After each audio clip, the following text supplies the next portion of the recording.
Hey, what's going on, guys? It's Mac and Marty over at MKX, and today we are working on a 2008 MKX Lincoln.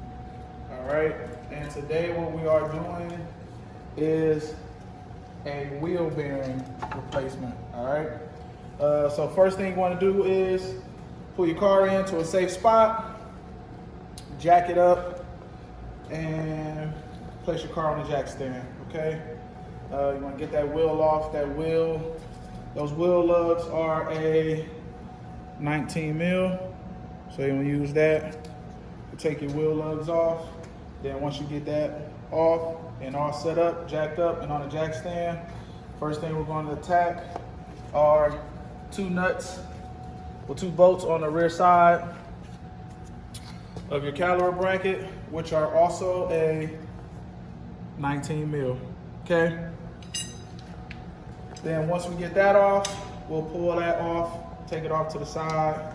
And all right, so the next thing we're going to have to do here when trying to get this this hub squared away is you got to remove this caliper and this bracket. So like you said, it's a 19 millimeter on the back. Okay. And then after you get this disc off, this big hub bolt in the middle is actually a 35 millimeter, which is really ridiculous. So that'll loosen that up. And then we'll have to remove this spindle. All right, now we've got the caliper off of here. We've just hung the caliper up on top using some zip ties. The rotor here just pulled right off. There's no locking screw or anything like that. It's just easily come off there. If you have a problem, you can always just tap it a little bit with a hammer. Next thing you gotta do is you gotta remove these two bolts up here for the strut.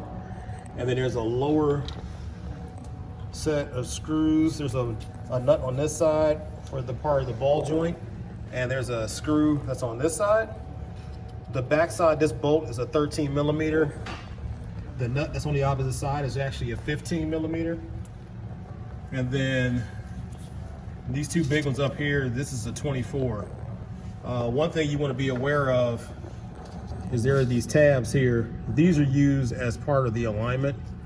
So you want to try to mark somewhere up here for both of these, just so you'll know where these tabs are located.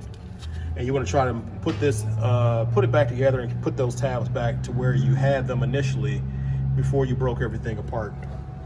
So we're going to go ahead and do that, and that'll help us remove this whole unit with the spindle. And this here is our bearing. This center nut here, which is the axle nut, is a very weird size. We actually had to go and rent a axle nut removal set. So this turns out to be a 35 millimeter. I've never seen a 35 millimeter. I thought it was a 34 until I tried it. It's actually a 35. And then once you remove this, you'll have to push this axle through. And there's like a little nub here on the end where you can put like a pin or a tap or something through there to help knock this thing back, and that'll help you to pull the axle from the hub if the whole thing doesn't just fall off. And yeah, that's the next phase of the game. So we're gonna go ahead and get to it. All right, the one last thing to make sure you do before you remove this whole spindle assembly is to remove your speed sensor. So on the speed sensor, there's a screw in here. It's a 8 millimeter. You can just crack that off with a 8 millimeter socket. Make sure you may have to spray a little bit of rust breaker on there, because this one gave me a little challenge trying to get it loose. So I actually had to spray some rust breaker on here to get the screw out. And then I took a flathead screwdriver and just tapped down in here to pop this thing loose so I can pull it out. All right, one last step before pulling this spindle out, which I almost forgot, is you've got to remove this outer tie rod end. You have to disconnect it. So there's a cotter pin that's in here through the castle nut. You just bend that cotter pin back over, pull that out. I've already removed that cotter pin. This castle nut's a 19 millimeter, so go ahead and unscrew this. And then you should be able to lightly tap the top end of this tie rod in, and it'll drop right out. All right, so we're gonna go ahead and do that and remove the tie rod end from hanging onto our spindle. All right, we've got our new hub bearing pressed into our spindle.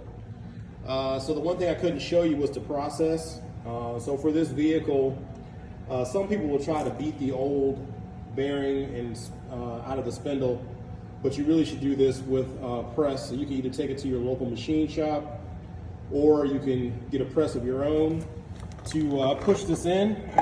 So we actually had a machine shop do it for us with a 12-ton press. So they pushed this new hub bearing into the spindle for us. So now we're going to take that, we're going to set it back down on the lower ball joint and slide the axle back into the actual mechanism, and then we'll have to reattach the top bolts of our strut, and then also reattach the outer tie rod end. Alrighty, we got everything back together. We got a new rotor, we got new pads, we've got our new hub installed, and don't forget to reinstall your speed sensor. We almost forgot that. And that's it. We're going to throw the tire back on, do a road test, and make sure everything's all set. So follow us on Instagram at The Mechanics Garage. Also follow us on YouTube, like and subscribe. Check us out for more tips and tricks. We'll holler at you later. Peace.